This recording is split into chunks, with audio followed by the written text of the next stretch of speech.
네, 안녕하세요. 닥터 부자빠입니다. 네, 오늘의 주제입니다.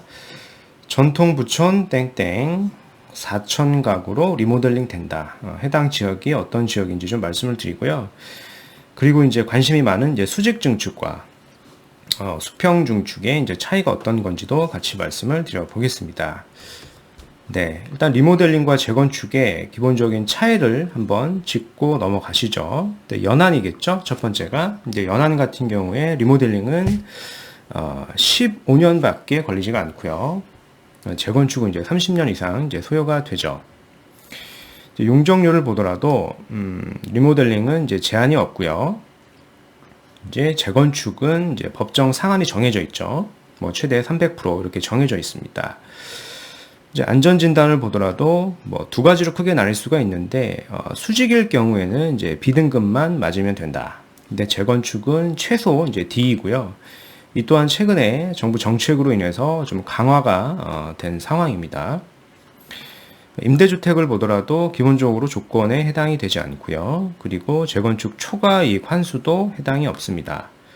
분양가 상한제를 보더라도 일반 분양 물량이 30가구 이상일 때 이제 적용이 되는 거고요. 재건축은 기본적으로 이제 적용이 되죠. 그리고 동의율을 보면 66.7%고요. 이제 사업 승인 단계에서는 75%. 이제 그에 반해서 재건축은 무조건 이제 75% 이상 이제 동의가 돼야 되는 거고. 조합원 양도를 보더라도 이게 또 중요한데 기본적으로 이제 거래가 자유롭습니다. 이제 그에 반해서 재건축은 투기과열지구일 경우에 조합 설립 인가가 나고 소유권 이전 등기 시까지는 양도가 불가합니다. 뭐 기본적으로 예외 조건이 있긴 하지만 기본적으로 그렇고요. 최근에는 이제 실거주 요건까지 또 붙은 어떤 추가 규제가 있겠습니다. 이제 공사 기간을 보더라도 리모델링은 짧고요. 기본적으로 재건축은 많이 걸린다. 세대수 중과를 보면은 이제 15% 이내로 제한이 되어 있지만 재건축은 뭐 용적률에 따라서 이제 다르겠고요. 확장성에는 뭐 단점이긴 한데 리모델링은 어느 정도 좀 한계가 있고요. 근데 이제 수직을 수평으로 바꾼다라고 했을 때는 그 한계를 조금 완화할 수 있는 어떤 제한이 또 있겠고요. 그래서 재건축은 좀 자유로운 편입니다. 뭐 이런 차이들이 있으니까 좀 알고 계시면 좋을 것 같고요. 네. 기본적으로 뭐 이런 겁니다. 리모델링이 기본적으로 보면 수직과 수평으로 나뉘게 되는데 수직 같은 경우에는 뭐 위로 올리는 겁니다. 말 그대로. 그리고 15층 이상일 경우에 보통 보면은 최대 3개 층까지 이제 증축이 가능하고요. 그리고 14층 이하일 경우에는 최대 2개 층까지 증축이 가능합니다.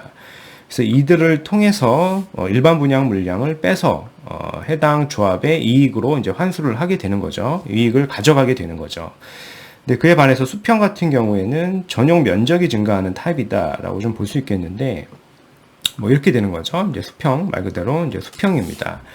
85 미만을 보면 전용 면적 40% 이내고요. 이제 85 이상일 경우에는 전용 면적 30% 이내로 이제 증축을 할 수가 있겠습니다. 네. 그러면 이제 뭐 수평 증축 같은 경우에는 내력벽 철거라는 말을 좀 많이 들어보셨을 겁니다. 지금 내력벽이라고 하는 게 붉은색으로 이렇게 표시가 된 구역들이 이제 내력벽인데, 내력벽을 철거를 하려고 하는 이유가 그런 거죠. 기본적으로 최근에 아파트의 트렌드는 이런 3베이가 아니라 이제 4베이를 만든다거나, 혹은 이제 5베이를 만들기 위해서는 어떤 구조적으로 이런 내력벽 철거를 안 하고서는 리모델링에서는 좀 불가능하기 때문에 이런 내력벽 철거에 대한 부분을 계속 얘기가 나오고 있는 겁니다. 이제 단 이 내력벽이 결국에는 이 건물의 안전과도 직결이 되는 거기 때문에 그와 관련해서는 계속 이슈가 있는 상황이고요. 근데 최근에 어떤 건축법 그리고 건축 기술이 계속 개발이 되기 때문에 이런 부분도 추가적으로 개선이 될 수 있는 여지들이 좀 많이 있다라고 좀 볼 수 있겠습니다. 결국에는 이 내력벽 철거라고 하는 것은 현재 이 3베이를 구조적으로 좀 더 4베이 혹은 이제 5베이로 늘리기 위해서 만드는 거다라고 좀 보시면 되겠습니다. 뭐 예를 들어서 최근에 어떤 그 송파동의 성지 아파트 같은 경우가 있습니다. 이 아파트 같은 경우에 수직 증축 리모델링 대상 아파트인데요. 현재 보면은 298세대인데, 이를 이제 342세대로 이제 바꾸게 되고요. 면적도 보면 84에서 이제 103으로 좀 바뀌게 됩니다. 규모도 보면 현재 지하 2층에서 15층 규모를 지하 3층에서 이제 18층 규모로 바꾸게 되고요. 용적률도 이렇게 상향이 되죠. 많이 상향이 되는 걸로 확인할 수가 있고, 뭐 건폐율이 줄어드는 거는 뭐 어쩔 수가 없겠고요. 해당하는 지역이 한 이쯤 됩니다. 그래서 대략적으로 어떤 지역을 살펴보면 이제 송파역이고요. 이 송파역의 초역세권에 위치해 있는 곳이 이제 성지 아파트이고요.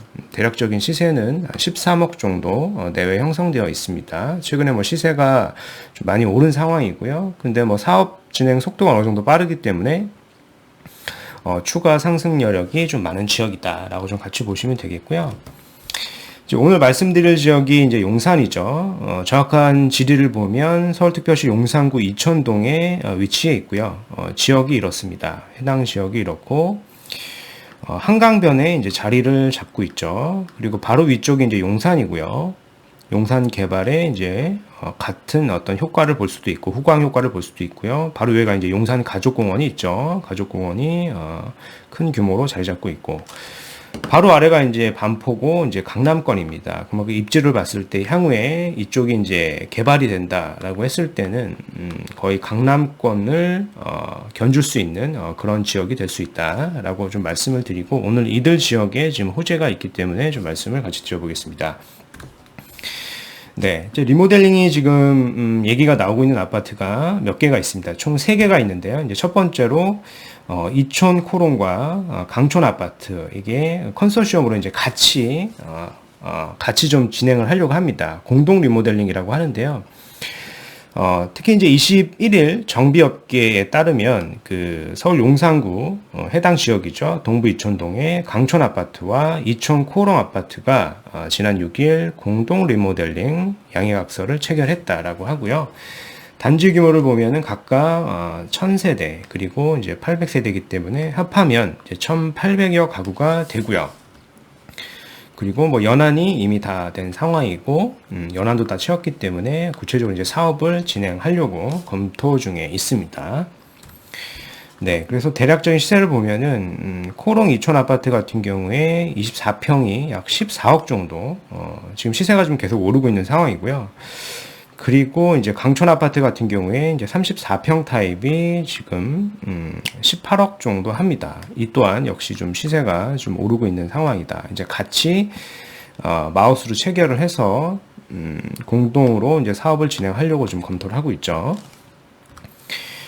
그 다음으로 좀 얘기가 나오고 있는 게 이제 한가람 아파트. 뭐 이미 많이 잘 알고 계실 겁니다. 한가람 아파트 같은 경우에는 10월에 동부 이촌동 한가람 아파트가 리모델링 사업 설명회를 이제 열 거고요.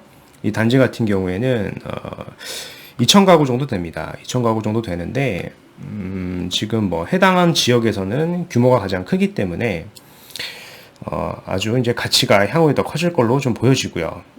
그래서 이제 총 이 이촌 코롱과 강촌 아파트 그리고 한가람까지 3개가 같이 리모델링이 된다라고 했을 때는 총 가구가 봤을 때 600가구 정도 더 늘어날 거기 때문에 거의 한 4,000가구 가까이 향후에는 대단지로 형성이 될 수 있다라고 좀 보여지고요.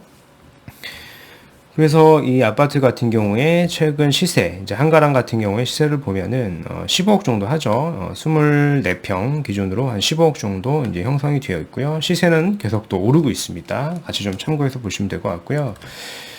그래서 이들 아파트가 좀 리모델링이 되고 향후에 신축화된다면 어떤 레퍼런스가 되는 단지가 있어야 되겠죠. 시세가. 대표적인 게 이들에서 신축급, 이들 지역에서 신축 아파트 같은 경우에는 레미안 첼리투스라고 할 수 있겠죠. 레미안 첼리투스가 이 위치에 형성이 되어 있고, 지금 단일 평형입니다. 구조는 3가지가 있는데, ABC 이렇게 3가지가 있는데, 거의 단일 평형이고요. 지금 한강이 보이는 것은 30억 한 중후반 정도 형성이 되어 있습니다. 이런 구조를 가지고 있고요. 그래서 뭐 이런 이미지를 가지고 있죠. 야경을 좀 찍은 건데 이렇게 브릿지로 형성이 되어 있습니다. 그래서 아래에서 보면 이렇게 17층 정도 위치에 이제 브릿지로 형성이 되어 있고요. 단지를 이동을 할 수가 있겠습니다. 그래서 한강뷰가 이렇게 보이는 아파트죠. 이렇게 한강뷰가 보이는 아파트는 이제 30억 중후반까지도 이제 형성이 될 수 있겠죠. 그래서 해당 지역의 동부 이촌동 쪽에 오늘 3개의 그 아파트가 리모델링 호재가 있기 때문에 같이 좀 검토를 하셨으면 좋겠고, 최근에 어떤 재건축 규제로 인해서 리모델링이 좀 반사이익을 좀 받고 있고요. 상대적으로 어떤 규제가 덜하기 때문에 리모델링 쪽으로도 좀 관심을 가지셨으면 좋겠습니다. 네, 그래서 오늘 준비한 영상은 여기까지이고요. 제 영상이 도움이 되셨으면 구독하기, 좋아요 한번 부탁드리겠습니다. 이상 닥터 부자아빠였습니다. 감사합니다.